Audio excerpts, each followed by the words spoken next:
प्रकार पहिला चोकोपाय। हे चोकोपाय बनवण्यासाठी इथे मी घेतलेत काही मारीची बिस्किटं। आता इथे एक बाउल घेतला आहे, त्यात 2 चमचे दूध पावडर घ्यायची आहे। त्यातच आपल्याला 2 चमचे दूध टाकून घ्यायचं आहे। जेवढी दूध पावडर असेल तेवढं दूध टाका आणि आता आपल्याला याची घट्ट अशी पेस्ट बनवून घ्यायची आहे। तर दुधाची क्वांटिटी तुम्ही थोडीफार कमी जास्त करू शकता। हे पहा, अशा पद्धतीने थोडं क्रीमी टेक्स्चर होईल एवढं दूध याच्यात टाकायचं आणि याची आपल्याला अशी पेस्ट बनवून घ्यायची आहे। तर आता इथे अजून आपल्याला लागणार आहे न्यूटेला म्हणजे चॉकलेट स्प्रेड, ते तुम्ही कुठलंही वापरू शकतात। आता इथे मी हे मारीचं एक बिस्किट घेतलं, त्याला मागच्या बाजूने आपण जे दूध पावडरचं पेस्ट बनवून घेतलेली होती ती लावून घेतली। आता ह्याच्यावर आपल्याला दुसरं मारीचं बिस्किट ठेवायचं आहे। हे पहा, आता एवढ्या 2 लेअरचं सुद्धा तुम्ही चोकोपाय बनवू शकतात किंवा आपण इथे तिसरी लेअरसुद्धा ॲड करणार आहोत। तर जी तिसरी लेअर आहे ती मी बनवते चॉकलेट स्प्रेडची म्हणजे न्यूटेलाची। तर इथे मी ह्या एका मारी बिस्किटला अर्धा चमचा हे न्यूटेलाचं स्प्रेड लावून घेतलं, म्हणजे चॉकलेट स्प्रेड लावून घ्यायचं आहे। तुम्ही हवं तर फक्त चॉकलेट स्प्रेडचं सुद्धा हे चोकोपाय बनवू शकतात किंवा मग फक्त जे मिल्क पावडरची आपण पेस्ट बनवली आहे त्याचं सुद्धा चोकोपाय बनवू शकतात। तर मी इथे हे तिन्ही प्रकार बनवून दाखवते। आता जो मी प्रकार बनवते त्यात फक्त जी दूध पावडरची पेस्ट आहे ती लावून चोकोपाय बनवणार आहे आणि तिसरा जो प्रकार आहे त्यात दोन्ही बाजूंनी फक्त न्यूटेला लावून हे चोकोपाय बनवणार आहे। तर अशा पद्धतीने मी हे तिन्ही चोकोपायचे जे बेस आहेत ते बनवून घेतलेत। आता इथे एका भांड्यात पाणी गरम करायला ठेवलं आहे। पाणी व्यवस्थित गरम होऊ द्यायचं, म्हणजे उकळतं आपल्याला हे बनवायचं आहे आणि त्यावर आपल्याला एक दुसरं भांडं ठेवायचं आहे। मी इथे काचेचा बाउल वापरला आहे, पण तुम्ही इथे कुठलंही स्टीलचं भांडं वापरू शकतात। आता याच्यात आपल्याला चॉकलेट टाकायची आहे आणि ही चॉकलेट वितळून घ्यायची आहे। मी इथे 1 कप डार्क चॉकलेट वापरलं आहे। तुम्ही इथे जे मिल्क चॉकलेट असतं ते वापरलं तरी चालेल किंवा मग अर्धा कप डार्क चॉकलेट आणि अर्धा कप मिल्क चॉकलेट वापरलं तरी चालेल। तर आता मी इथे डार्क चॉकलेट वापरते आणि हे जे चॉकलेट आहे हे वितळून घेणार आहे। तर ह्याला म्हणतात डबल बॉइलिंग मेथड। तर ह्या मेथडने मी ही चॉकलेट इथे वितळून घेते। तुम्ही मायक्रोवेव्हमध्ये हे वितळून घेतलं तरी पण चालेल। हे पहा, अशा पद्धतीने हे अगदी लिक्विड कन्सिस्टन्सीला येईल इथपर्यंत आपल्याला वितळून घ्यायचं आहे। आता चॉकलेट आपलं तयार आहे। यातच आपण जे चोकोपायसाठीचा बेस बनवून घेतला होता तो टाकायचा आणि चमच्याने हे जे चॉकलेट आहे हे या बिस्किटला सगळ्या बाजूने लागेल अशा पद्धतीने स्प्रेड करून घ्यायचं। आता एखाद्या काट्या चमच्याच्या साहाय्याने हे बिस्किट बाजूला काढा आणि हवं तर ताटावर ठेवा। ताटाला आधी तूप लावून घ्या, त्यावरती ठेवा किंवा मग तुमच्याकडे जर बटर पेपर असेल तर बटर पेपरवरती ठेवा। तर ह्याच पद्धतीने मी बाकी सगळ्या चोकोपायला ही चॉकलेट लावून घेतलेलं आहे आणि आता हे आपल्याला फ्रीजमध्ये ठेवायचे अगदी 5-10 मिनटासाठी किंवा मग असंच तुम्ही वरती ठेवलं तरीसुद्धा हे चॉकलेट व्यवस्थित गोठतं आणि मग आपले हे जे चोकोपाय आहेत हे इथे तयार होतात। आता प्रकार दुसरा कॅडबरी चॉकलेट्स। तर हे चॉकलेट्स बनवण्यासाठी गॅसवरती कढई गरम करायला ठेवली आहे, त्यात थोडं पाणी टाकायचं आणि हे पाणी गरम होऊ द्यायचं। आता पाणी गरम झाल्यानंतर त्यावरती दुसरं भांडं ठेवलं, यात आपल्याला चॉकलेट वितळून घ्यायची। या भांड्यात 1 वाटी डार्क चॉकलेट टाकलं आणि 1 वाटी मिल्क चॉकलेट टाकलं। आता हे जे चॉकलेट आहे हे आपल्याला वितळून घ्यायचं आहे। हे जे डार्क चॉकलेट किंवा मिल्क चॉकलेट आहेत हे आपल्याला बाजारात रेडीमेड मिळतात। तर अशा पद्धतीने 5-7 मिनटं हे छान एकजीव करायचं, म्हणजे चॉकलेट अगदी व्यवस्थित वितळेल। 5-6 मिनटानंतर गॅस बंद केला आणि हे जे चॉकलेटचं भांडं आहे हे आता बाजूला काढून घेऊ। हे भांडं बाजूला काढल्यानंतर पुन्हा एकदा 2 मिनिट फक्त हे छान फेटून घ्यायचं। आता इथे मी घेतलं आहे चॉकलेट बनवण्यासाठीचं जे सिलिकॉनचं मोल्ड येतं, म्हणजे सिलिकॉनचा साचा येतो, तो चॉकलेटचा साचा घेतला आहे। हे वेगवेगळ्या आकारामध्ये हे साचे मिळतात।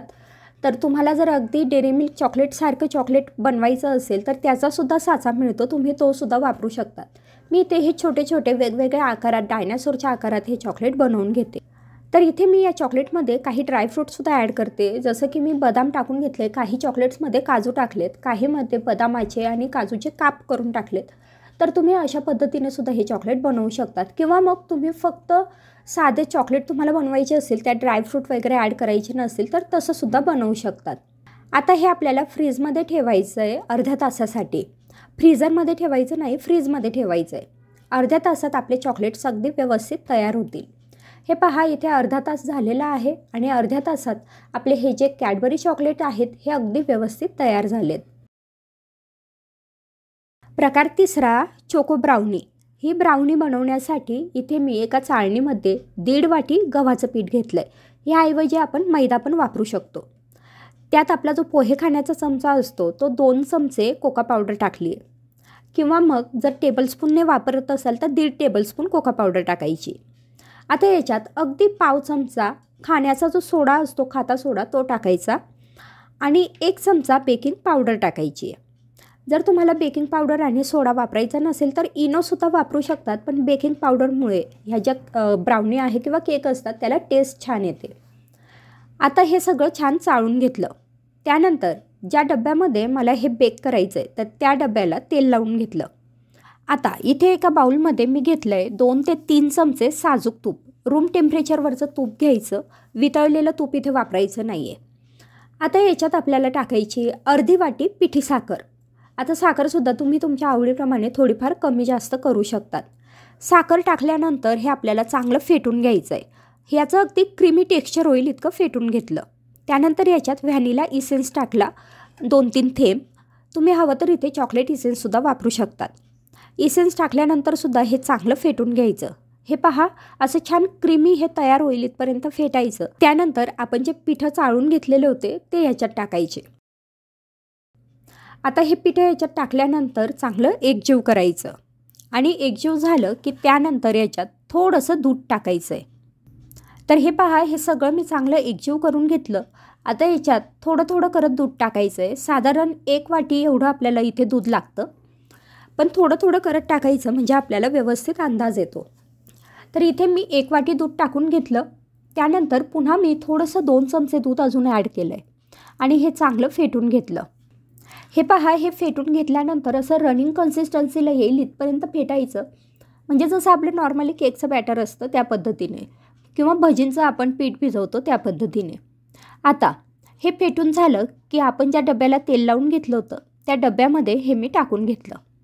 आता आपण नॉर्मली केक बेक करतो, पण इथे मी बेक करणार नाही आहे, तर हे वाफवून घेणार आहे. तर त्यासाठी कढईमध्ये पाणी गरम करायला ठेवलं, त्यावरती एक जाळी ठेवली आणि त्या जाळीवरती हा डब्बा ठेवायचा. पाणी आधीच गरम करून घ्यायचं.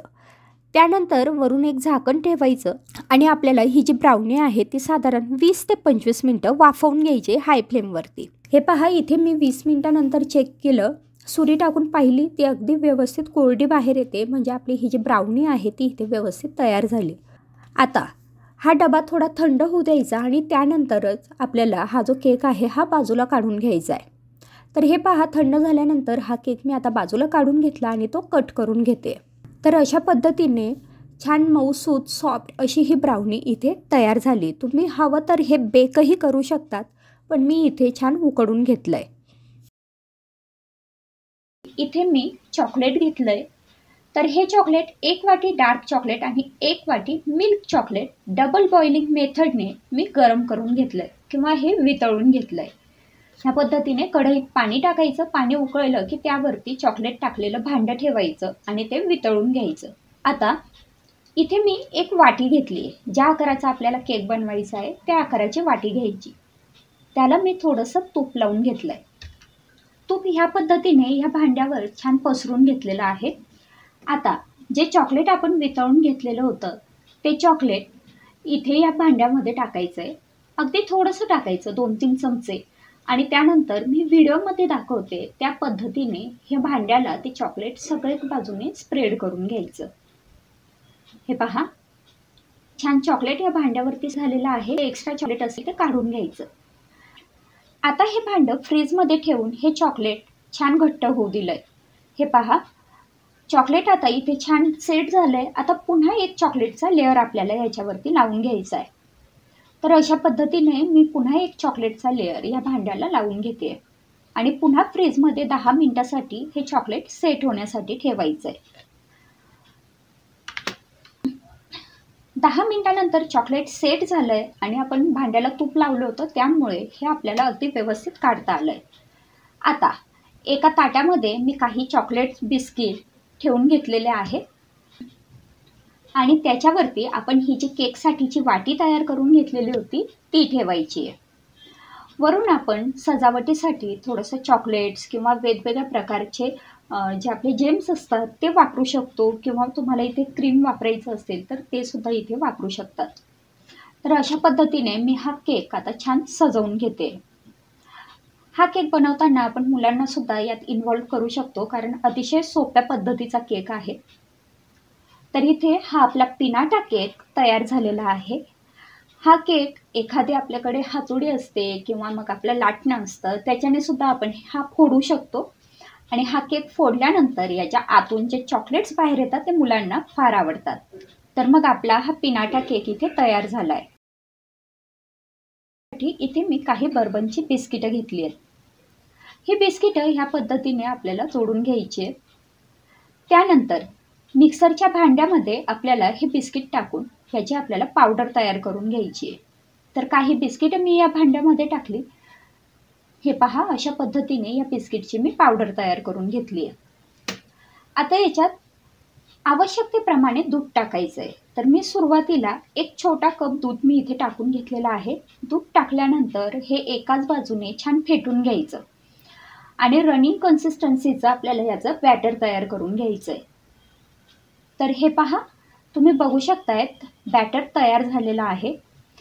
आता याच्यात 1 चमचा इनो टाकून घ्यायचं आहे. जे आपलं नॉर्मल इनो असतो तो 10 रुपयाचं 1 पाऊच एवढं आपल्याला इनो याच्यात टाकून घ्यायचं आहे. थोडंसं वरून पाणी टाकायचं आणि लगेच हे फास्ट एकजीव करायचं. आता आप्पे पात्रामध्ये मी थोडंसं तेल टाकून घेतलं आहे. तेल या आप्पे पात्राला व्यवस्थित लावून घ्यायचं. तेल लावून झाल्यानंतर आपण जे केकचं बॅटर बनवलं होतं ते बॅटर 1-1 चमचा ह्या आप्पे पात्रामध्ये टाकून घ्यायचं.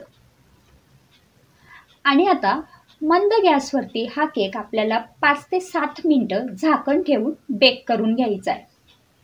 तर इथे मी गॅसवरती हे भांडं ठेवलं आहे, वरून एक झाकण बंद केलेलं आहे आणि त्यानंतर 5 ते 7 मिनिटं हा केक मंद गॅसवरती बेक करून घेते. हे बघा, केक बेक करून झालेला आहे. चमच्याच्या साहाय्याने आपण हा आता याची बाजू पलटून घेऊ, म्हणजे मागच्या बाजूने सुद्धा हा आपल्याला थोडासा बेक करता येईल. आणि मागच्या बाजूने हा केक अगदी 1 ते 2 मिनिटं फक्त बेक करून घ्यायचा आहे. तर मग कशा वाटल्या तुम्हाला आजच्या केकच्या रेसिपीज? आवडल्या असतील तर लाईक करा, शेअर करा आणि चॅनलला सबस्क्राईब करा. पुन्हा भेटू पुढच्या नवीन व्हिडिओमध्ये. तोपर्यंत बाय बाय.